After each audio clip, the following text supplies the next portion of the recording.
If you've been watching the channel recently, you would have seen that I've bucked the system with going for massive 12 volt systems in my vehicle. Instead, I've gone for a 50 amp lithium battery, and that powers the fridge, and that's basically all it has to do.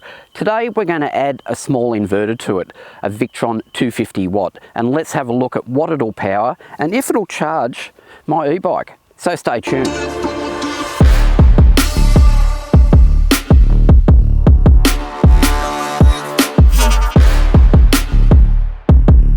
Hey guys, my name's Daryl. Welcome to the channel.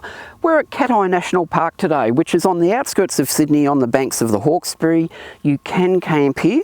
They've still got some of it blocked off. They're doing some improvements here. Looks like they've put in a new camp kitchen. It's actually quite a nice place. There's just so much building works going on at my place, I just had to get out of the place. Now, today's episode, when we see builds on YouTube, we're seeing these, massive arrays of batteries. A lot of the time it's 200 to 400 amps of batteries, massive BC-DC chargers or multiple BC-DC chargers with 2,000 or 3,000 watt inverters. For most of us, we don't need that. And for even a lot of these other people, they don't need it either. However, if they're using, their vehicle is outfitted as a camper and they're using induction, if they've got a hot water heater in there that they run off these batteries, yes, you probably do need it. But for the bulk of people like you and I that are just running maybe a fridge, you don't.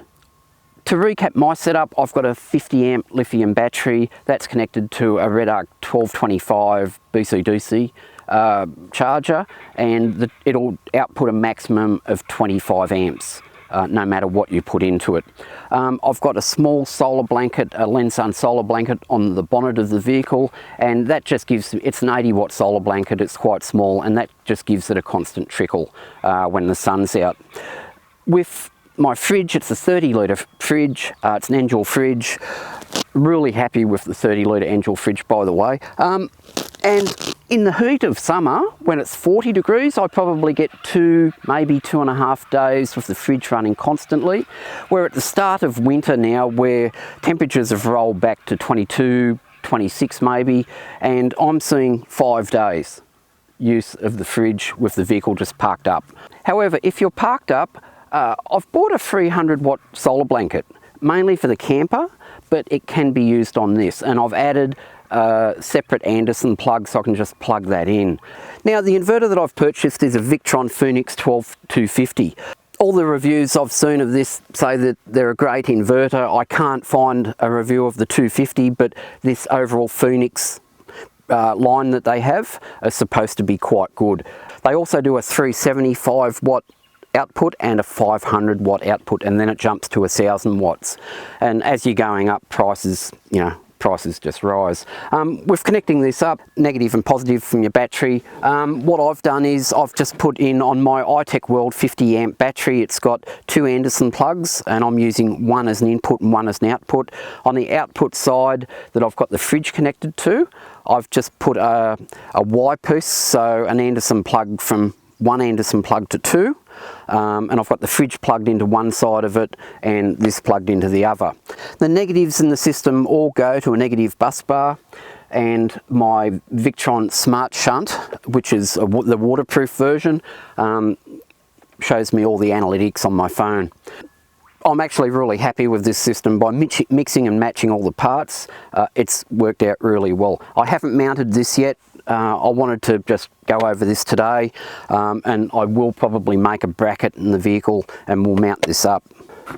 So with that, to turn this on, it's got a power on and an eco mode. The eco mode means that in standby mode, these all pull some current, and the eco mode pulls a lot less current. And the bigger the inverter you get, the more they take in standby mode. But for today's episode, we're just going to use not the eco mode, the standard mode. I've used both to test a few things out, and it doesn't, in actual use, it doesn't seem to make a difference. It's more the standby current draw that it makes a difference with. Now, when I left home today, according to the app, I had about 83% left in the battery. On the way out here, which is a 20-minute drive, it's gone up to 100%. The fridge is on. I've just turned the fridge down a little bit so it could kick in. The fridge is drawing 30 2.3 watts of power and 2.4 amps. So I'll just turn that fridge off so we can take it out of the equation. And the solar panel on the bonnet is outputting 5 watts and 0.35 of an amp. So not a lot. It's only a very small solar panel, but what I do like about it, it just trickle charges the system whenever the vehicle is parked in sunlight. So it works out really well. And remember, today this sun has got no power in it at all. It's out, it's nice to be in the sun, but it is the start of winter here in Australia. Okay, so let's just connect up my camera gear and see how much power you need as a YouTuber.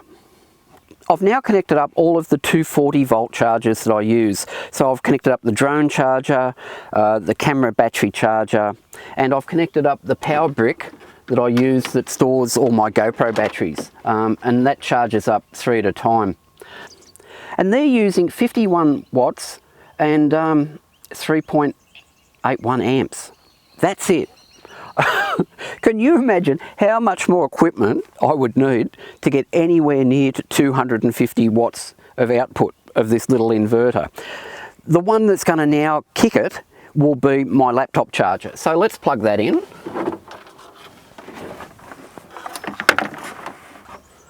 So now my laptop's charging. That's a 67 watt AC charger. The fans have just kicked in on this. It's now pulling 153 watts and nearly 12 amps. It's not a lot. And when you see these people online saying they need a 2000 watt inverter, they don't. You can see what I'm running on this, and this would be what most people would run off an inverter in their vehicle when they were camping, unless of course you've got, you know, an induction hot plate or things like that. So now let's disconnect all this stuff and let's connect up the Ebike, because this will really max out this inverter. And I'll just spin this camera around because old mate over here has just decided to have a lie down about 20 feet away from me.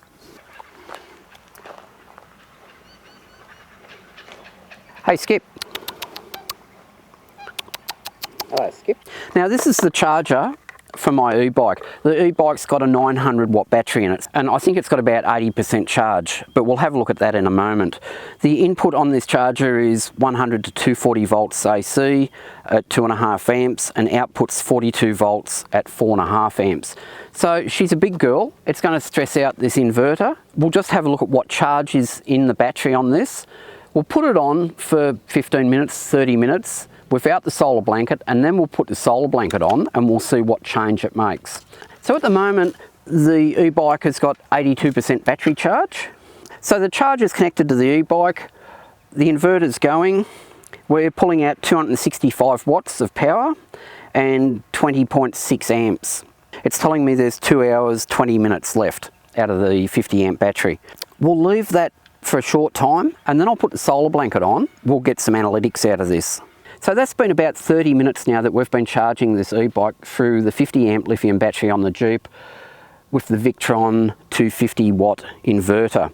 This has gone up to 93% charge now from 82 or 83 or whatever it was. So we've put 10% charge in the 900 watt battery. Remember, this is 900 watt. This is a big fella in this bike.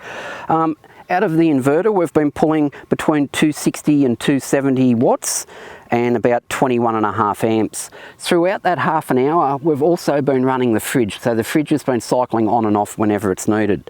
And we're down to 73% charge on the 50 amp lithium battery. So let's do that for another half an hour or until the bike gets up to 100%.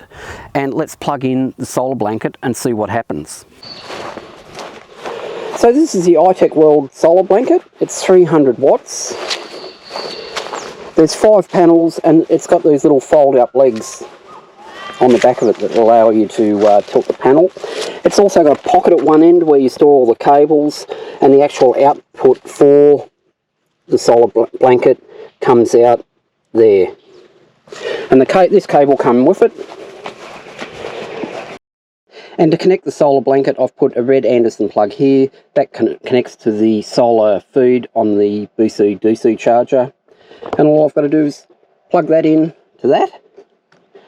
And we've got 300 watts of solar feeding in. Or how much we get today, because she's not a good solar day. We're now connected up again, but we've now got the addition of the 300 watt solar blanket. And as I said, today's not a good solar day at all, and I have seen 17 amps coming out of this. But we're now down to 200 watts instead of 260, and we're at 15 amps instead of 25 or whatever we were. It'll be interesting to see what the battery charge is at the end of the 30 minutes. But the sun is actually going down behind some trees, which is not good for my cause, because I was seeing another 40 watts about 5 minutes ago. So it's always the way when you're trying to do these things. But you can see that the issues with solar, but you can also see the gains you can have with a good solar blanket with a small battery. Let's leave this for 30 minutes and we'll see how we go. So how's the inverter going? Well, the fan's on. It's, you know, it's a little bit warm. The cables are cold. I think it's doing a stellar job. What a bargain for $120. So real world conditions, you can see it. The sun has moved. It's gone behind the trees. I've had to move this solar blanket around quite a few times, and it's been operating at half or a quarter of what it really should.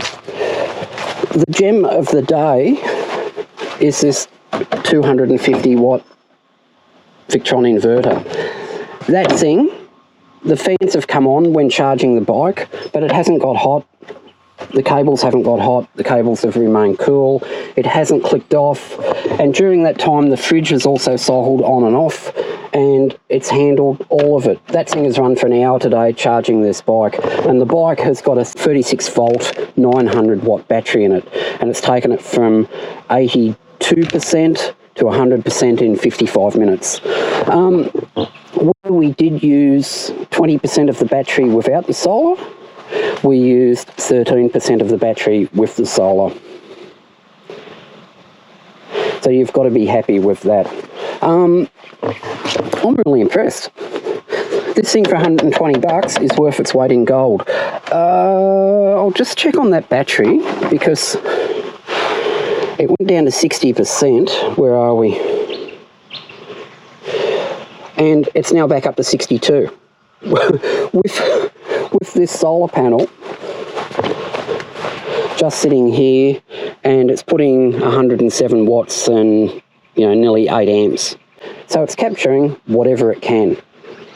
But you can see how quickly this battery recovers on a small amount of winter solar with a 50 amp battery. I'm really happy with this setup. Again, 50 amp iTech World battery, Phoenix 12250 inverter.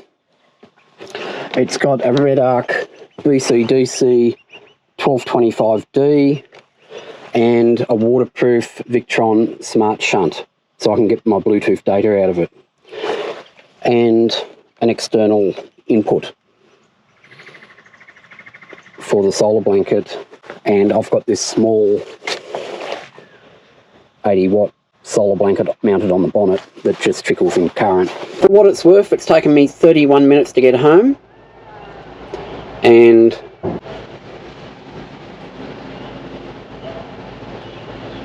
I'm at 100%. Okay, so that's it for today, guys. I hope you enjoyed that. I will do another video where we'll run this battery down and see how quickly it recovers with the solar blanket on a good day. But as I said, with solar, you've got to take the peaks and troughs with it. So that's it for today, guys. Hope you enjoyed that, and we'll see you next time. Bye now.